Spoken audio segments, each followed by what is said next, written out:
Olá, meus amigos e meus irmãos. Começamos aqui mais uma lição da revista Palavra e Vida, produzida pelo Departamento de Educação Cristã da Convenção Batista Fluminense. Revista esta que foi escrita pelo pastor Alonso Carlos Colari Júnior, com o título Os Reis e os Profetas de Israel. Antes de começarmos a apresentação desta lição, eu convido você para que inscreva em nosso canal.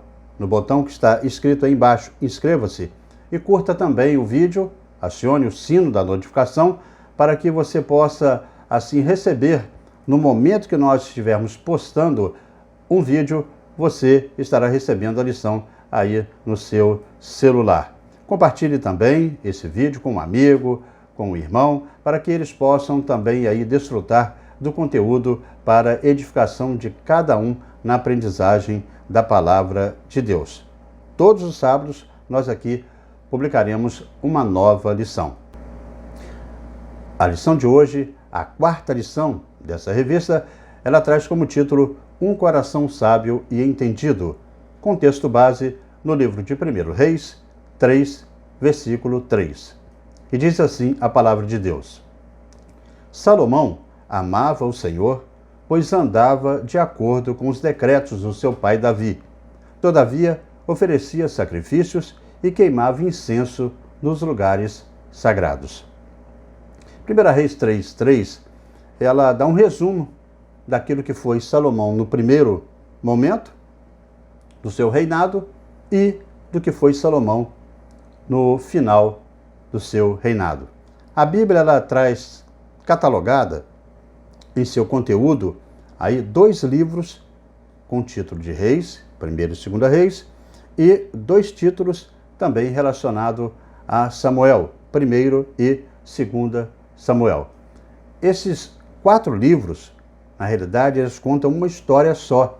Eles relatam aí o período da monarquia de Israel, e você deve até recordar que nós estudamos aqui alguma coisa relacionada a isso, né? Quando o Israel era governado por juízes e que era uma liderança que foi levantada por Deus, né, com questões tribais ali para definir em certa ocasião o que era convocado eles para assim fazer a ação de Deus. Foram ao todos aí 14 juízes nesse ministério que foi levantado pelo Senhor. Nós estamos aqui também sobre os reinados de Saul, né? O seu apogeu, como ele que foi levado ao trono e depois como também assim ele foi destituído. Também estudamos na lição passada a respeito de Davi, que foi o primeiro rei aí relacionado com grande conteúdo para Israel, que solidificou mesmo a monarquia em Israel.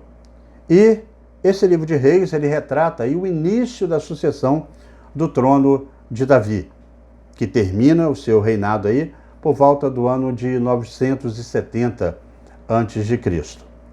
Ao final do reinado de Davi, a nação de Israel, ela era forte, ela era profundamente solidificada e estabelecida lá com a sua união com o reino de Israel e com o reino de Judá, né? As 2 casas, como nós estudamos aqui, de Saul e de Davi, dentro da terra prometida. Todos os inimigos que estavam ao redor de Israel estavam subjugados, né? As fronteiras de Israel estavam bem fortalecidas e também estabelecidas com muita segurança pelo exército de Israel.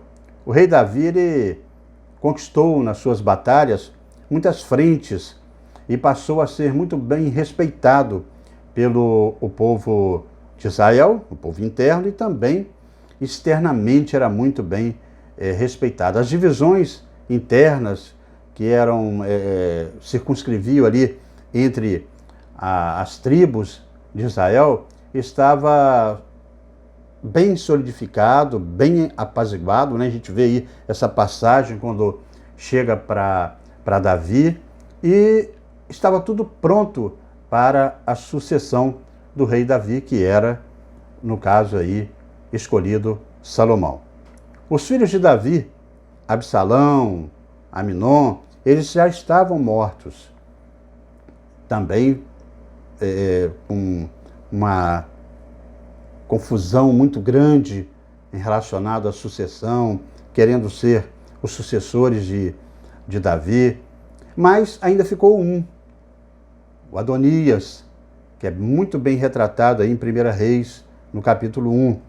Ele pretendia ser o herdeiro de Israel, mas o Senhor tinha escolhido Salomão, como a gente pôde ter verificado lá em 1 Crônicas, no capítulo 28, no versículo 5, para ser ele o sucessor de Davi. Davi até já tinha prometido, né? Davi já tinha até prometido, este vai ser realmente o meu sucessor. Nessa situação aí de transição, acontece um episódio muito marcante e que demonstra que a Bíblia não relata fatos em um contexto que não existiu, né? Mas ela relata muito bem a realidade. Havia aí um filho de Davi que se chamava Adonias, como nós falamos aqui, que muito provavelmente ele era o filho mais velho, sobrevivente aí de Davi nesta ocasião. Temos aqui uma espécie de radiografia do cenário interno da família de Davi, da família real.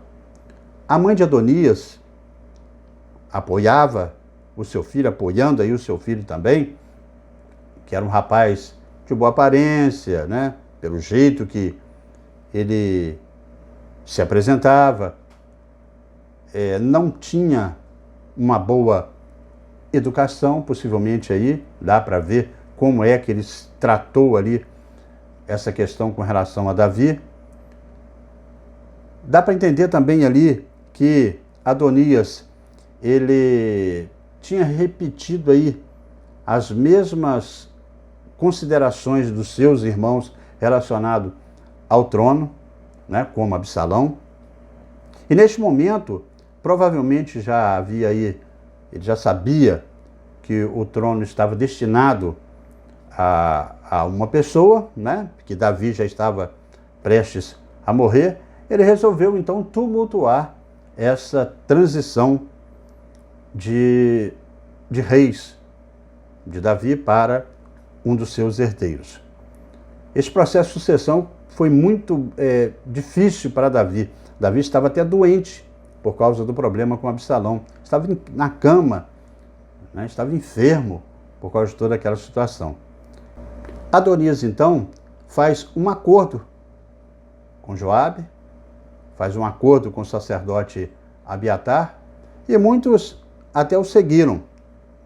Eles deixaram de fora Zadok, deixaram de fora Benaia e deixaram de fora o profeta Natã, Simei, Rei e alguns guardas especiais, a guarda especial de Davi, que não deram muito apoio para ele. E ele é ungido rei de Israel de uma maneira não aprovada por Deus. Ele faz uma espécie lá de sacrifício, uma cerimônia especial, e ali ele se autoproclama rei de Israel.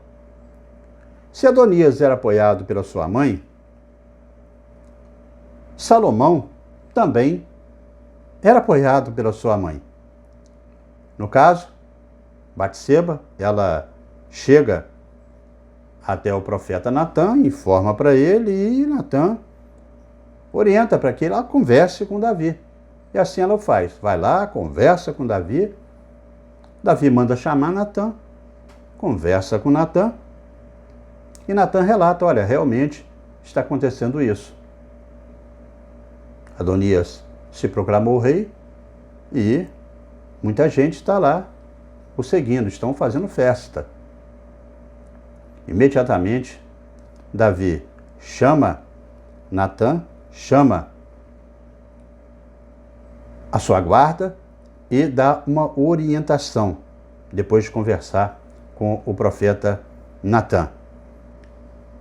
Esse relato está lá em 1 Reis, no capítulo 28, do versículo 28, 1 Reis 1, de 28 até o 30, e diz assim: Então o rei Davi ordenou, chame Batseba. Ela entrou e ficou de pé diante dele. O rei fez então um juramento: juro pelo nome do Senhor, o qual me livrou de todas as adversidades, que sem dúvida, hoje mesmo vou executar o que jurei pelo Senhor, o Deus de Israel. O seu filho Salomão me sucederá como rei e se assentará no meu trono em meu lugar. Mesmo aí com todos os problemas que afligiram em relação à sua idade, ao leito de morte, Davi lhe ordena que o sacerdote, o Zadok, o profeta Natã, Benaia, que comandava a parte do seu exército, que levassem os seus conselheiros, colocasse Salomão sobre a sua mula, que era um animal real, que levasse ele até Giom, e que o sacerdote Zadok e o profeta Natã ungissem Salomão, rei sobre Israel, e que depois tocasse a trombeta e gritasse: viva o rei Salomão, e depois deveriam aí levar Salomão e assentar-se no trono de Davi para reinar em seu lugar. Está lá em 1 Reis de 32 a 35. Alguns problemas aí acontecem neste processo. Adonias foi saber que isso tinha acontecido, ou seja, que Salomão tinha se tornado o rei a mando de Davi. Eles contam a história completa para Adonias. A partir daí, o ambiente passa a ficar sem paz e com grande rivalidade em Israel. Diante disso, todos os convidados de Adonias, ao saber o que tinha ocorrido, entram em pânico, e se dispersam. Sabendo disso, o que Adonias faz? Ele corre, vai e agarra-se na ponta do altar, nas pontas do altar. Deuteronômio fala, a respeito disso, que se alguém cometer algum crime e for no altar e segurar um dos chifres das pontas do altar, ele não poderá ser morto. Adonias, com certeza, sabia disso. Por quê? Seria essa rebelião que ele tinha cometido severamente punida, provavelmente com a morte. Contudo, Salomão foi misericordioso. Ele entendeu, cumpriu o que estava descrito na lei, revogou a pena de morte sobre o seu meio-irmão, Adonias, e colocou sobre cuidadosa observação. Ou seja, olha, estou de olho em você. Então, foi estabelecendo assim o padrão para o seu governo magnânimo. Assim, Salomão começou a reinar em Israel. Só quando Adonias ele comete outro ato de perfídia é que a sua sentença foi pronunciada. No capítulo 2 de 1 Reis, vai nos mostrar aí Davi preocupado com essa situação. E ele dá algumas instruções a Salomão acerca de pessoas que foram problemas no passado, que ele tinha relevado, mas que poderia causar problemas para ele no futuro. E outras que tinham sido uma bênção para Davi, para ele, seu pai. Depois disso, então, Davi vem a falecer, após reinar 40 anos sobre Israel, e Salomão assume o reinado plenamente. Adonias, como eu tinha falado, volta a aparecer e faz uma coisa assim que para Salomão foi aviltosa. Ele chama a mãe de Salomão, Batseba, e pede para que a moça que cuidou de Davi como uma enfermeira, uma moça bonita, que era virgem, que se tornasse esposa dele. Aquilo ali para Salomão acende uma luz de que, olha, essa postura de Adonias não é correta. Ele está querendo ser igual Davi.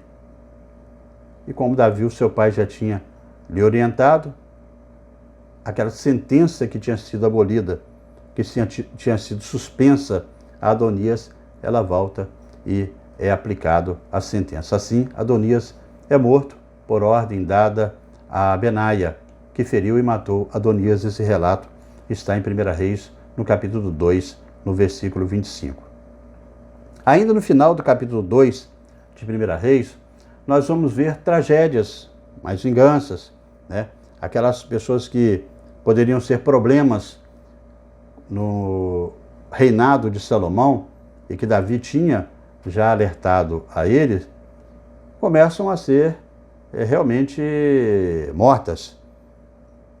Pessoas que estavam também, que tinham participado daquela rebelião, como Joabe, Simei. Então eles são mortos. Aqui vemos um período em que o pensamento de justiça estava muito ligado a uma questão retributiva, ou seja, se fez alguma coisa, vai ter realmente que pagar, mais cedo ou mais tarde. Pela visão sociológica e política, se a gente olhar aqui, podemos ver uma grande conspiração por trás da história, né? Mas este é um problema humano que a gente pode verificar. Não é porque há um interesse humano, político, econômico, social, entre outros, que Deus ele sai do cenário da história. Não. Deus, dentro deste universo, ele nunca deixa o controle. O controle está sempre nas mãos de Deus. E ele age, especialmente no meio dessa fragilidade humana. Isso é importante a gente compreender aqui, nesse cenário do governo de Salomão. Ele mantém o seu plano, Deus mantém o seu plano, apesar das confusões políticas internas. E uma coisa não anula a outra. O plano de Deus, ele prossegue.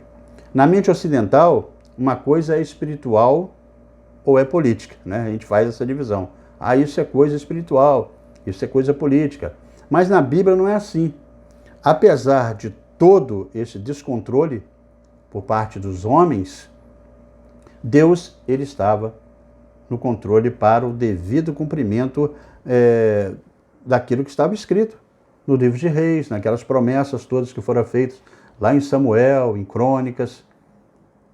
Era uma questão, em 1 Reis a gente vê que é uma questão de Israel nessa relação de aliança com Deus e que Deus estabeleceu para com Israel, para com seu povo.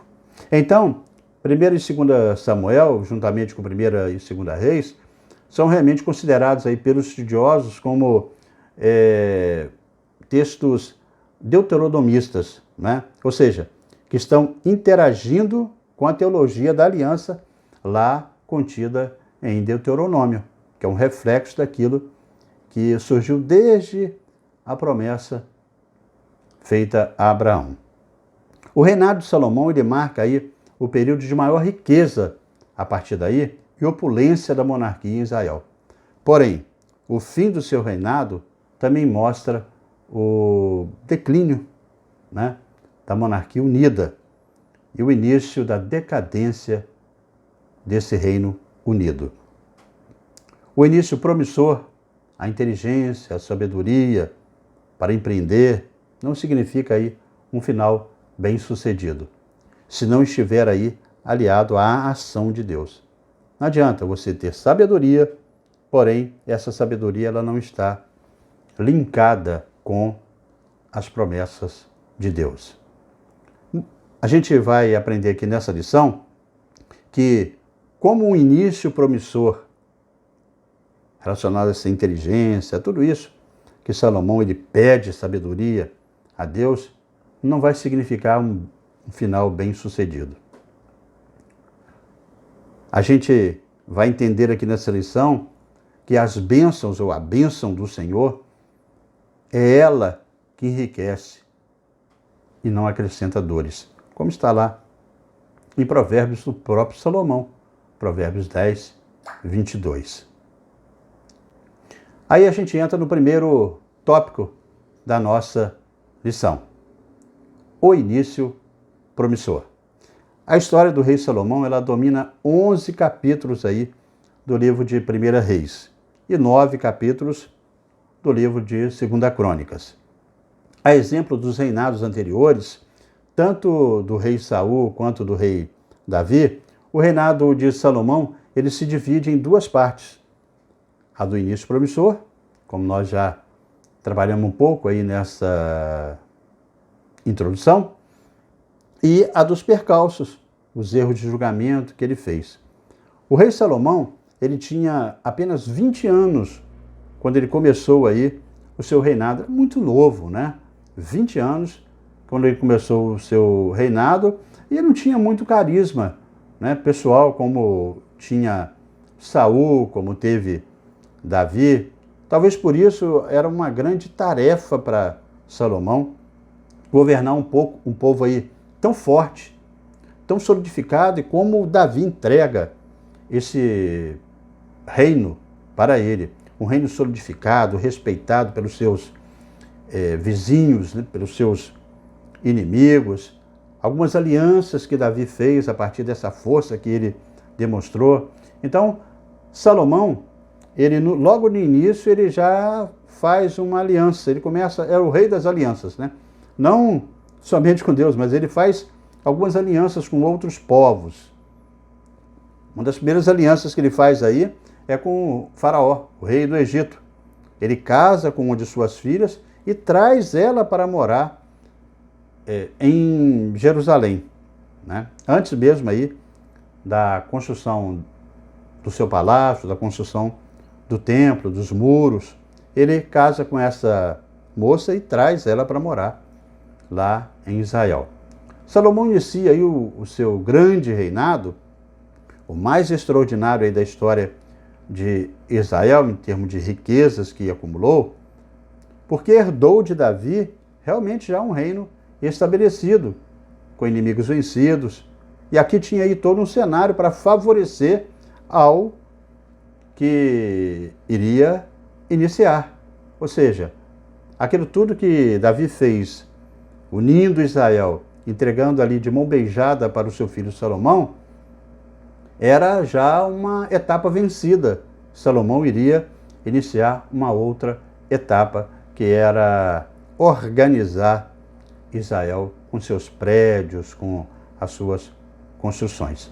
Este rei, que marcou de maneira especial a história de Israel,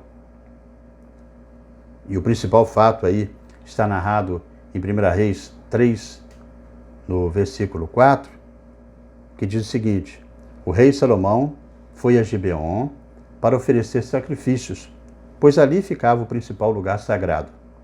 E ofereceu naquele altar 1000 holocaustos. Em Gibeon, o rei apareceu a Salomão num sonho à noite. Ele disse: peça-me o que quiser, e eu lhe darei. Imagine aí o Senhor aparecendo para você à noite, você dormindo, ele chega para você e fala: olha, peça o que você quiser, que eu te darei. O que você iria pedir para Deus? Então vamos ver aqui o que acontece com o grande rei Salomão. Em 1 Reis 3, do versículo 6 até o 12, diz o seguinte: Salomão respondeu: tu foste muito bondoso para com o teu servo, o meu pai Davi, pois ele foi fiel a ti e foi justo e reto de coração. Tu sustentaste grande bondade para com ele, e lhe deste um filho que hoje se assenta no seu trono. Agora, Senhor meu Deus, fizeste o teu servo reinar em lugar de meu pai Davi. Mas eu não passo de um jovem e não sei o que fazer. Teu servo está aqui entre o povo que escolheste, um povo tão grande que nem se pode contar. Dá, pois, ao teu servo um coração cheio de discernimento para governar o seu povo e capaz de distinguir entre o bem e o mal. Pois quem pode governar este teu grande povo? O pedido de Salomão agradou ao Senhor. Pois isso, Deus lhe disse: já que você pediu isto, e não uma vida longa, nem riqueza, nem pediu a morte dos seus inimigos, mas discernimento para ministrar justiça, farei o que você pediu, eu lhe darei um coração sábio e capaz de discernir, de modo que nunca houve nem haverá ninguém como você. Então, Salomão pediu uma coisa e Deus deu até muito mais do que aquilo que Salomão tinha pedido. Em 1 Reis 3, do versículo 5 até o 15, ele recebe essa famosa visão, né? O rei Salomão aí, nesse pedido, ele já demonstra um pouco de sabedoria, é verdade? Ao se apresentar com um espírito de humildade para Deus, ao responder que era muito jovem demais, tinha aí, como eu falei, 20 anos, e coloca a sua vida na dependência de Deus. E entende que a sua necessidade é sabedoria para dirigir aquele povo grandioso, aquela nação grandiosa. Todo mundo que percebe a sua necessidade e coloca para Deus, né, num discernimento, pedindo a Ele para que Ele possa assim verificar o que é certo, o que é errado, tem um pouco realmente de sabedoria. Salomão coloca para Deus que o povo que ele colocou para ele dirigir ali era um povo muito grande, que não tem nem como, né, numerar, há muita gente. Ele tinha uma preocupação, como vou sustentar isso tudo, né? O que Salomão fez? Ele coloca 12 governantes distritais, está ali em 1 Reis 3, 9. Esses governantes passam a fornecer provisões, cada um fornecia uma provisão por mês, por ano, né?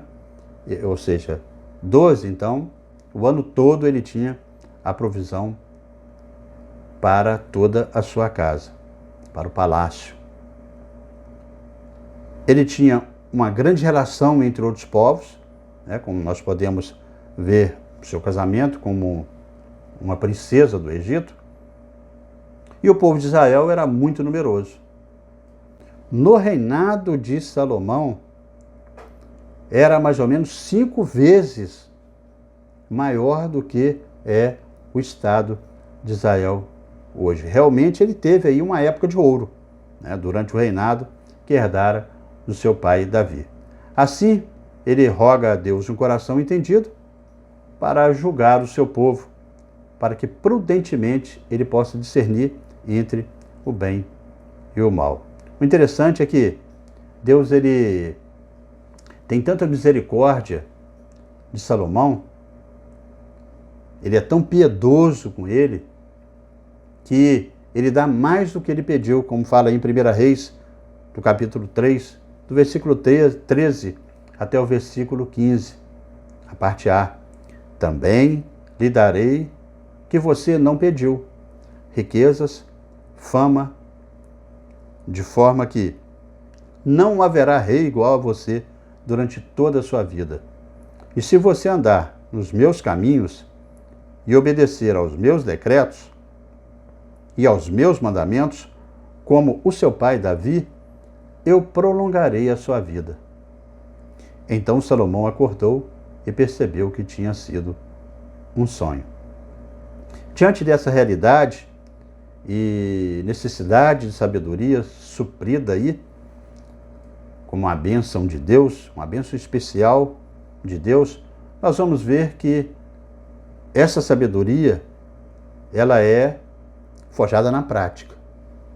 Não demorou muito para que o teste dessa sabedoria divina concedida a Salomão, ela chegasse. Em 1 Reis, no capítulo 3, do versículo 16, 22, relata que, certo dia, 2 prostitutas compareceram diante do rei, e uma delas disse: Ah, meu senhor, essa mulher mora comigo, na mesma casa, eu dei à luz a um filho, e ela estava comigo na casa. 3 dias depois de nascer, o meu filho, essa mulher também deu à luz a um filho. Estávamos sozinhas, e não havia mais ninguém na casa. Certa noite, essa mulher se deitou sobre o seu filho e ele morreu. Então, ela se levantou no meio da noite e pegou o meu filho, enquanto eu, tua serva, dormia, e o pôs ao seu lado. E pôs o filho dela morto ao meu lado. Ao levantar-me de madrugada para amamentar o meu filho, ele estava morto. Mas quando olhei bem para ele de manhã, vi que não era o filho que eu dera à luz.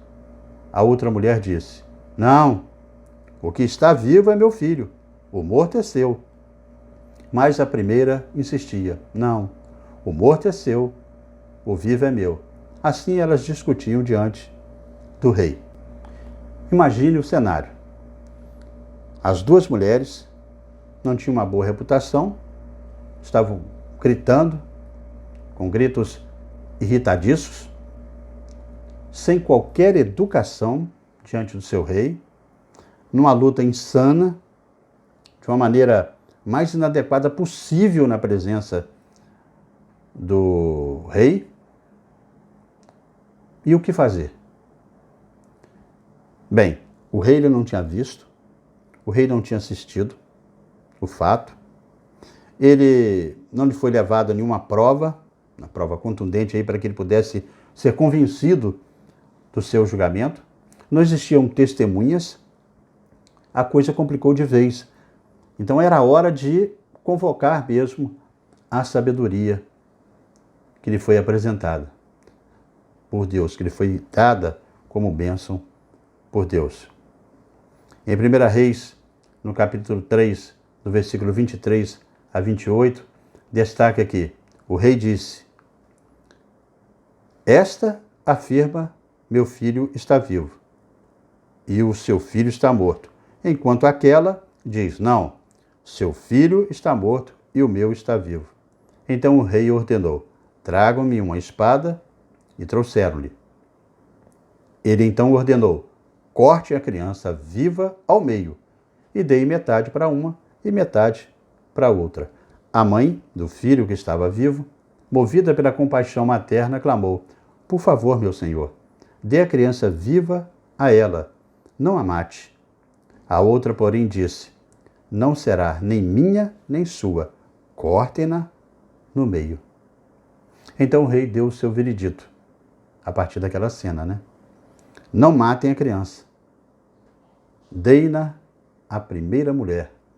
Ela é a mãe. Quando todo Israel ouviu o veredito do rei, passou a respeitá-lo profundamente, pois viu que a sabedoria de Deus estava nele para fazer justiça em Israel. Sabedoria, ela é nada mais, nada menos do que a capacidade de resolver as circunstâncias não previstas na vida, no seu dia a dia, no seu cotidiano. É muito mais do que cultura, é muito mais do que inteligência. É esta capacidade de entender os pequenos detalhes para uma decisão, os elementos que estão aí entrelaçados em um processo muito complicado de se entender. Foi isso que Salomão manifestou. Todo mundo passou a respeitar o rei profundamente. E esta sabedoria, que é necessária para nós em nosso dia a dia, se manifestou no reinado de Salomão. Por isso, 1 Reis, no capítulo 4, do versículo 29 e 30, vai dizer que Deus deu a Salomão sabedoria, discernimento extraordinário e uma abrangência de conhecimento tão imensurável quanto a areia do mar. A sabedoria de Salomão era maior do que a de todos os homens do Oriente, bem como de toda a sabedoria do Egito. A partir dessa oração sincera que Salomão faz, de entrega para Deus, muitas coisas vão acontecer no reinado dele e em Israel. Série de acontecimentos, empreendimentos que mostram a ação de Deus abençoando o novo rei. Ele é reconhecido pelas nações vizinhas, 1 Reis 5:1 diz que depois que Davi tomou a fortaleza de Sião, fez um trato de paz ali com o rei de Tiro, Irão, e este rei ajudou Davi em algumas obras no início. E ele enviou para Jerusalém trabalhadores e madeiras, o cedro, das montanhas do Líbano. 2 Samuel 5:11 e 2 Crônicas 2, do versículo 3 e 4, também relata sobre esse feito de Irão relacionado a Israel quando era reinado por Davi. Agora Irão, ele garante a sua ajuda, que essa ajuda ela vai continuar, e a sua boa vontade também para com Salomão, através de um tratado comercial, que estipula aí troca de madeiras e pedras de tiro com Salomão. Em troca disso, Salomão iria mandar para o rei Irão os produtos agrícolas produzidos em Israel.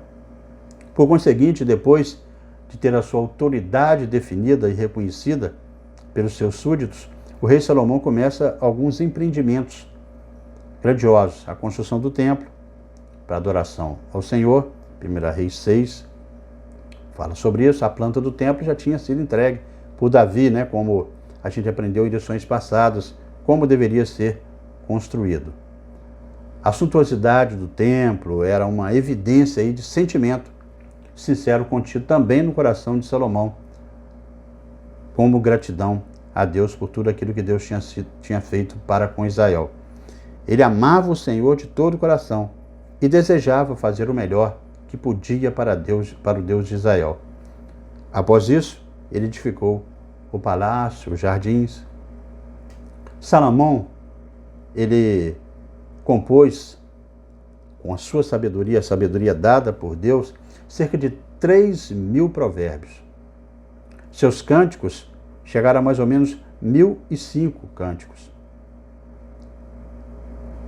Quem disse que ciência começou há poucos séculos? Não é isso? Salomão aqui, como a gente pode ver em alguns textos, ele descreveu plantas, desde o cedro do Líbano até o hisopo que brota nos muros. Também discorreu sobre os quadrúpedes, as aves, os animais que se movem rente ao chão, os peixes.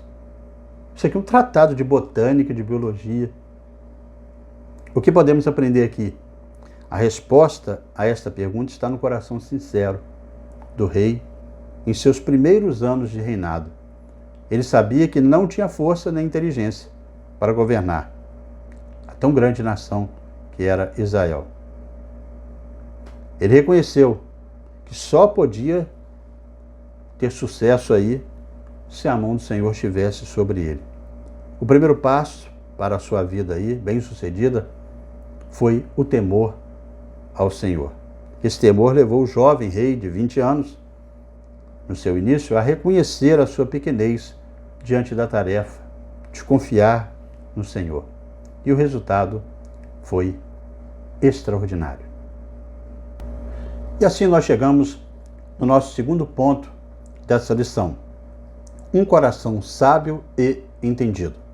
Ora, como prova de que o Senhor havia prometido ao rei Salomão um coração tão sábio e entendido, que antes dele não haveria outro igual, até ele viver, esse conhecimento ele acabou sendo reconhecido, essa sabedoria de Salomão, a povos distantes, não somente ali próximo de Israel, mas distante. Alguns povos começaram a entender e a saber, chegar notícias de que Israel tinha um rei sábio. Assim, acontece a visita da rainha de Sabá, 1 Reis aí, do capítulo 10, do versículo 1 até o versículo 13, 2 Crônicas 9 também relata sobre isso. A rainha de Sabá tem sido identificada como a governante dos sabeus, que está lá em Jó, retratado. Jó 1:15 fala sobre isso, que habitavam uma parte da Arábia, ou até uma parte mais extensa ali do território do Iêmen. Nos tempos bíblicos, os governantes daquele período, eles consideravam como um divertimento real pôr à prova a capacidade um dos outros.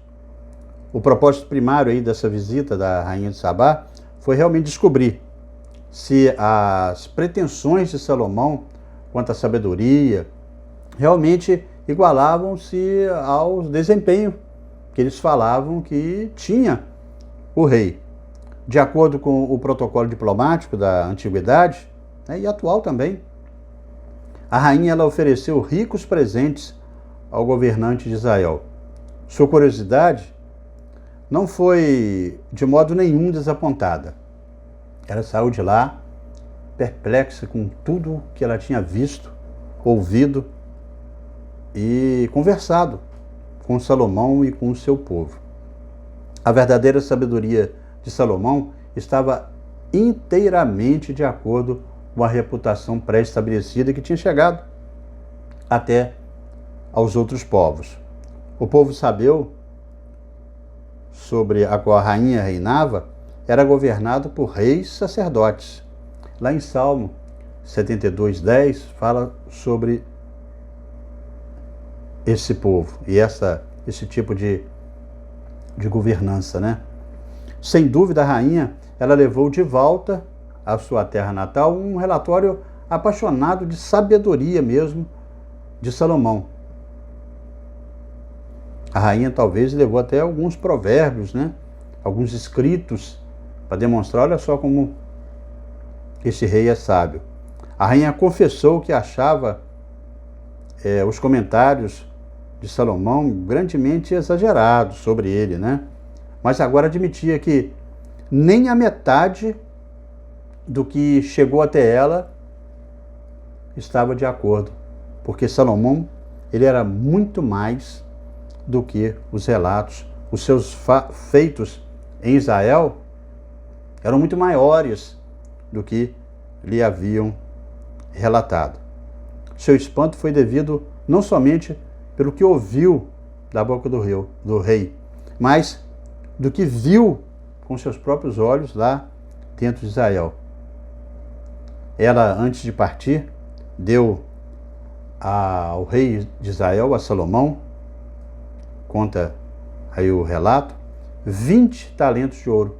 Isso aí dá hoje cerca de $3.500. Aliás, 3.500.000 no câmbio de hoje, isso seria cerca de 17.675.000 reais. Olha só, 17.675.000 reais. Dá para fazer algumas obras aí no seu município, no seu estado, né? No Brasil.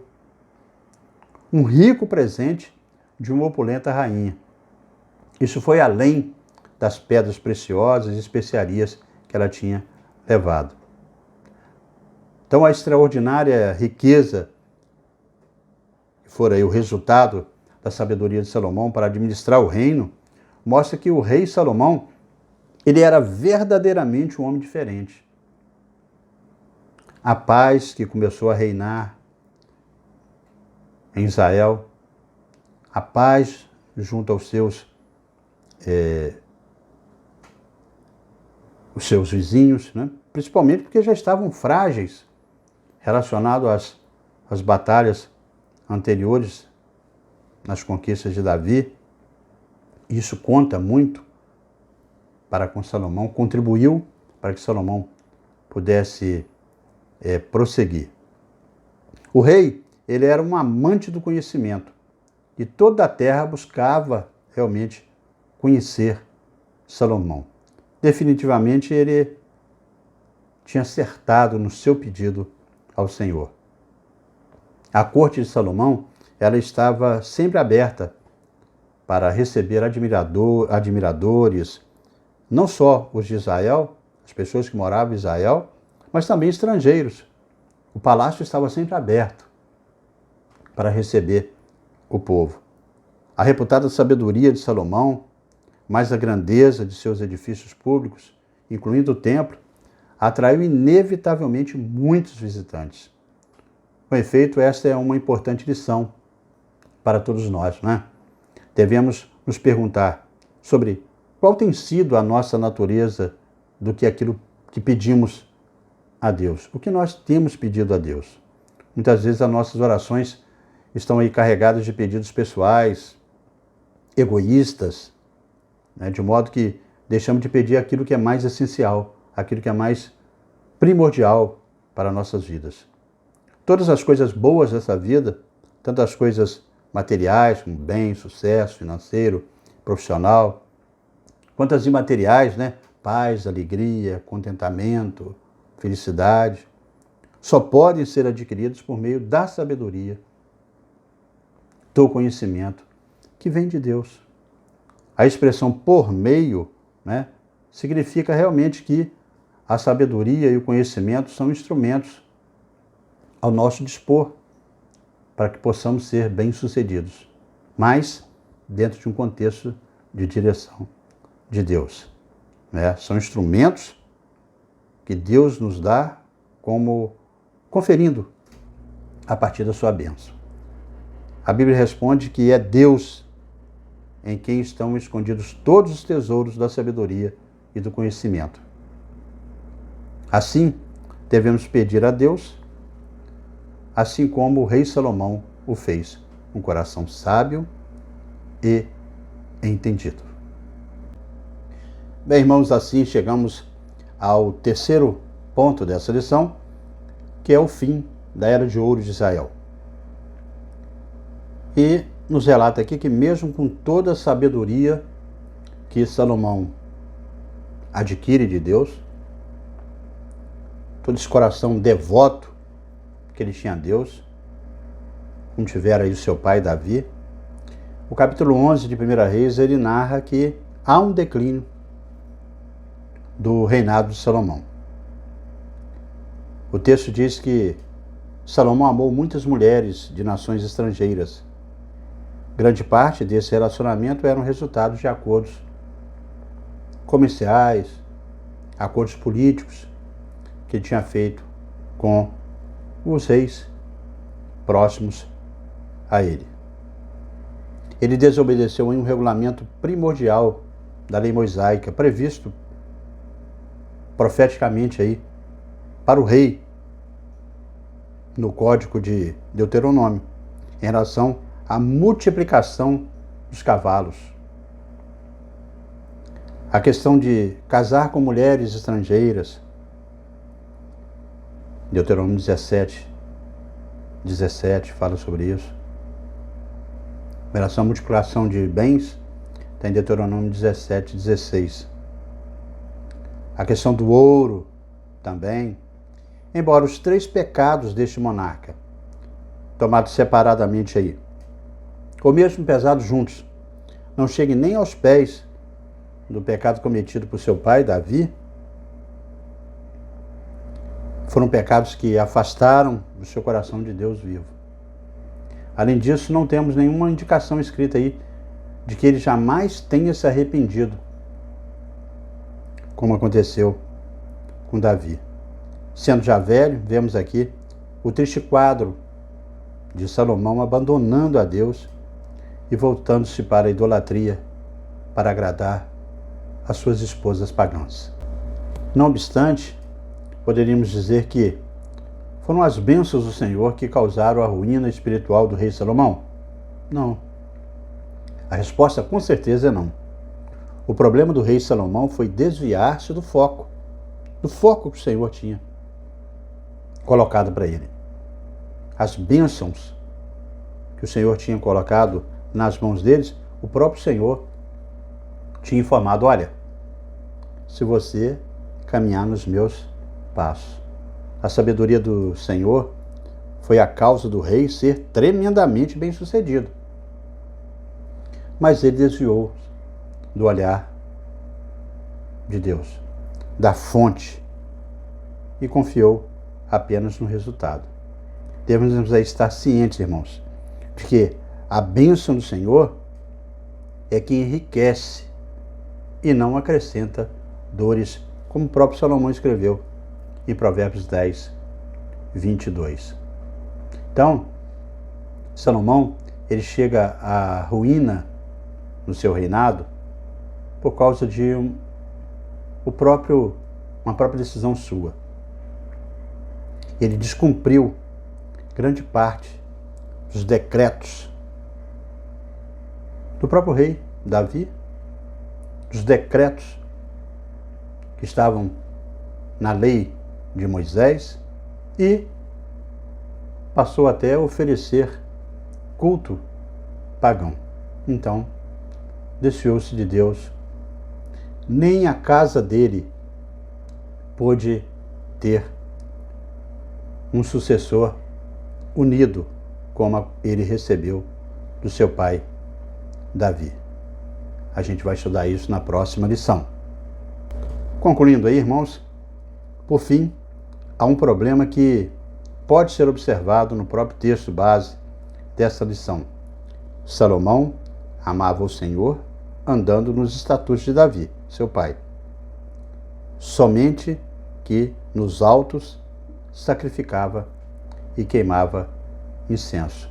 Um sério problema espiritual aí é relativizar o pecado. Essa questão que não tem nada a ver, isso não vai fazer diferença. Desprezar a excelência em relação ao que é absoluto é um fator complicador para aqueles que queiram fazer a vontade de Deus. A adoração de Deus, ela deveria ser celebrada no templo, como o Senhor estabeleceu naquele tempo. Assim, carecia ao coração do rei um certo tipo de zelo, não relativizando as coisas espirituais.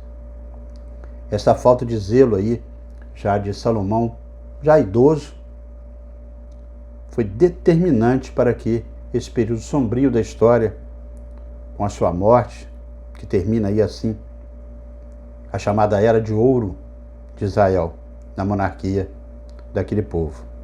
Vimos que teve um início promissor e deu lugar a um final obscuro no reinado do grande rei Salomão.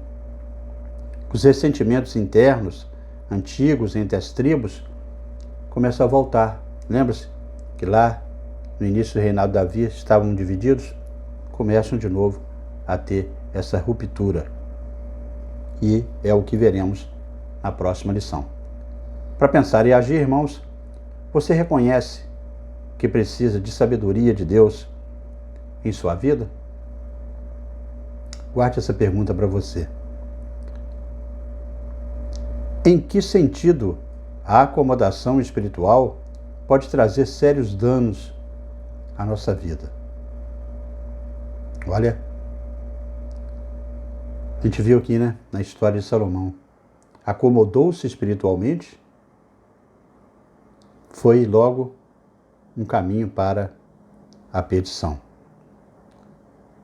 E quais as áreas de nossa vida que precisamos ser zelosos? Muitas, né? Então essas 3 perguntas aí para você poder pensar durante essa semana, para você compreender o que você precisa melhorar na presença de Deus, para que Deus possa te fazer uma pessoa sábia, contundente nos seus ideais e que faz a vontade dele e não saia do seu foco. E assim a gente termina a nossa lição de hoje, mas antes de você sair dessa apresentação, eu te convido para se inscrever aí no nosso canal, no botão aqui embaixo, onde está escrito inscreva. Curta também o vídeo, né? Acione o sino da notificação e compartilhe para um amigo ou irmão, para que eles também possam aí desfrutar deste conteúdo para edificação de cada um na aprendizagem da Palavra de Deus. No próximo sábado, estaremos aí estudando a lição número 5, com o título Que parte temos nós com Davi? Estaremos aí publicando aqui na nosso canal essa nova lição, se Deus assim nos permitir. Amém?